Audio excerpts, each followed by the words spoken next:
Alright guys, so this is going to be a new video. I've been trying to do a hodgepodge of Ocean City. I'm drinking right now, of course, which is not unusual. We've got Matt right here, and then we've got Perez. And if you see Perez's shirt, you like that? Mitsubishi.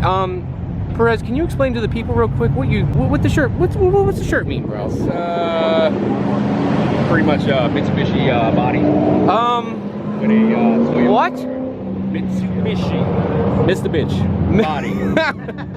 With Toyota motors, so hence the I love it. Mitsubishi and Toyota. I freaking love it, man. So let's get a rundown of the car, how you got it. Let's start from the very beginning and where. I know it's gonna take some time.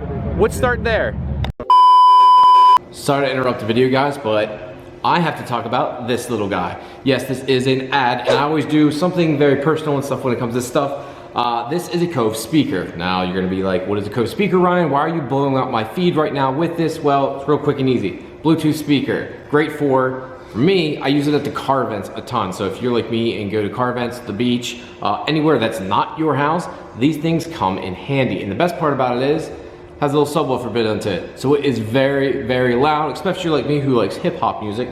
It does a great job. Now the other good thing about it is too, volume control. I think this is the coolest thing ever, especially if you're like me who is a sweaty hog and is horrible at getting like the small control stuff. If you go to the gym or if you're by the water and stuff, those like digital controls don't ever work that well. This is nice that it's a big turn dial. This also pairs and works as a Bluetooth speaker, also as a wired speaker. It has aux cords that actually come with it, and it has batteries that are built in, so there's no need to go buy batteries. This can be charged, and it lasts up to 8 hours, which is even better yet. So if you're out all day, you start playing it, say at like 1 o'clock in the afternoon, and you go to check it at 9 that night, and it's still pumping out music. But if you guys go down below and check it out, I have a 65% off discount code for this little speaker. Again, guys, it's a Bluetooth speaker, can be wired in. The sound this thing puts off, I wish, well, let me just go ahead and show you. First, click it on. Makes that cool noise every time it turns on also. Go to your phone, do like me, click commuter, hear that? Connected. Now, next thing I do is play some music. For that, again guys, go down below, check it out, 65% off your first order. If you want to, buy one for your friends, your family. They come in handy, go do it. All right guys, back to the video now. Well, I mean, it's shit. I've had probably like 12 or 13 of these things. This one came from Vegas. So it was, you know, pretty much just a shell. And but it was like stupid clean. So Vegas, it came from Vegas. I had a trailer here. Pretty much got the car for free from another buddy of ours. He's the one with the other white one. Okay. With his one shoots. But always like these cars from the movie Cannonball Run. I don't know. It was a flat body in that one. But, I'll flip that up for you guys if you've never seen it before. I'll show you what that is. But I always liked the car, and you know, I always said I was going to get one. The motor, you know, always liked the Super as well, but can't afford a damn Super. But the motor was the next best thing. And it was a guy in, I want to say Michigan or whatever, that had a yellow one that first did it. And, you know, just bone stock motor. He refreshed everything. I think he was making maybe I think it was about 600 or so horsepower. And that was freaking it. Like, shit, I got to do that. And I have like the worst luck ever. The last time I've actually been to the track and actually ran the car was, I think, like maybe 2011 or 2012. And I had a vacuum line that popped off because my dumbass didn't put a zip tie on it. Melted about 2 pistons. And I've been blowing up motors ever since. So right now, I mean, how do we get to this? So guys, if you can see here real quick, I'm gonna cut it over. How do we get to this? I mean, the car, and guys, I want to make sure this is clear here. This video isn't doing justice. I didn't realize this car was this clean, this straight. This is an old car. I mean, what year is this car? It's 88. It's an 88. I was born in 87, so this car is 30 years old, and it does not look like it's 30 years old. You put a lot of time, money, and effort. So how did we get to this point? How did we get to where we are today? Well, you just got to take your time with it. You know, I mean, it definitely didn't happen overnight. You know, I don't have, I guess, you know, like a whole bunch of money to dump into it, but you just kind of put your money aside, just save, and you know, have an idea what you know, what you want to do. kind of shovel And but it didn't happen overnight. This is a process of, I don't know, probably like 3-4 years. It's a beautiful car. So can you give us a rundown of what's done to the car right now? We'll start with the motor first, we'll go to the trans, and then the rear end and interior. Okay, the motor is a completely built, it's 3/4 fill with concrete, real street billet mains, ACL bearings, Manley rods, I think they're JE pistons. I think it's 10.5, no, 10-1 compression. So that's pretty much the motor. Oh, the head is fully ported, polished, oversized valves. What's the turbo on the car? Kelford cams. Turbo's just 69mm turbo. Didn't want anything too big. It's like, that 69 is like perfect for the street. Because this is a street car, like you said. You drove it here, guys. And again, it was a reminder, we're in Ocean City for Cruise Week, and this man right here drove it down from Baltimore. Right, correct, or if I have it wrong? No, you got it right. 2.5 hours. 2.5 hour drive in this is a legit race car, which is quite impressive. Now, he also is running something I have in my car. What transmission is in this, sir? The GR700 with the Boy Sky Cube. And, I got everything from Joe or whatever, complete kit. And I mean, it was a freaking simple bolt-on.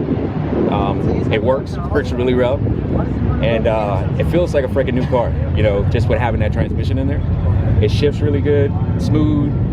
And I mean, so far it's freaking taking everything I've thrown at it. Like I said, I have the worst freaking luck ever with like everything, and I haven't managed to break the transmission yet, so that's a good thing. Now, is this on a stock drive shaft, stock rear end, or? It's not a stock drive shaft. It's a custom drive shaft with 1320 or 30 U-joints. Okay. But it is the stock rear. Wow. So the stock rear is pretty tough then, I would have to say. I mean, that's a lot of power you're pushing through it. Right.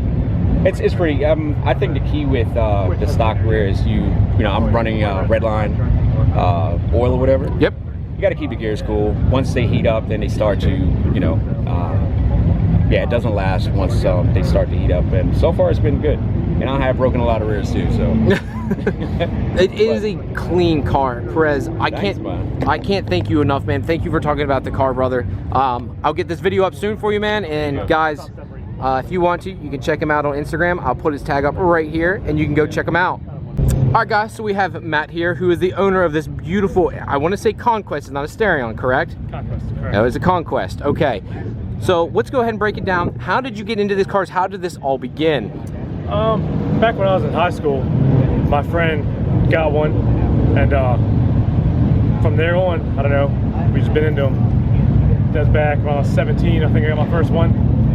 And then the 2.6, always blow up. They can't hold the power. So I bought this one 11 years ago. Okay. And I was gonna sell it. I had 2.6 built for it, and a guy bought my engine. So I kept the car, I kept the body, and then I met Perez, and we were like, all right, we can do a 2J swap. So we did 2J swap in his, and then it ran good, so I did mine, and that's how this came about.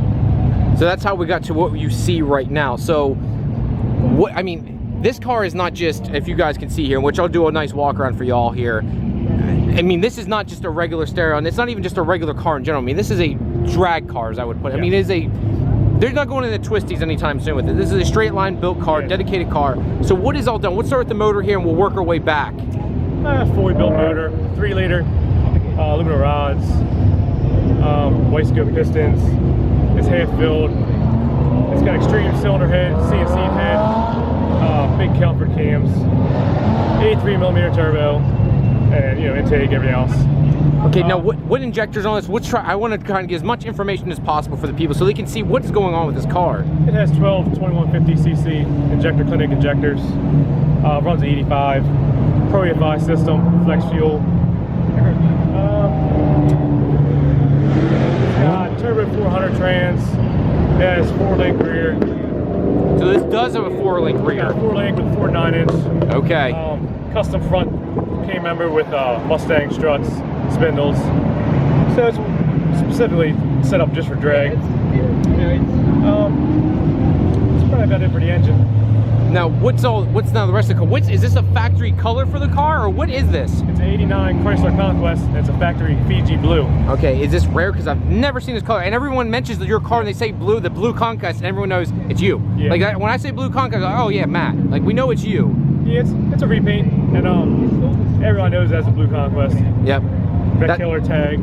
Yep. I didn't know the vet killer tag. That's the first time me seeing it, guys. You can see here. I saw that and I was like, oh, I love that. That's pretty awesome. Yeah, they either love it or hate it. Yeah, exactly. Now this is fully caged. Is this NHRA approved cage or? Yeah, it's an NHRA 850 approved cage. It really needs a 750 cage, but I don't want a 750 cage when I'm still driving on the street. Sure, because when you go to that, I mean, it really wraps around. Yeah. Can you have a passenger seat with something like that? You can still fit passenger seat. Yeah. Okay. But I don't want that cage getting in and out of driving all the time. I'll still take my son in it. Yeah, I agree, man. Because the way the car is right now, it's just between you and Perez both here. It's just both beautiful cars, man. Thank you very much for speaking to me, Matt. Thank you, man. I appreciate it, brother. There goes a sight from my soul.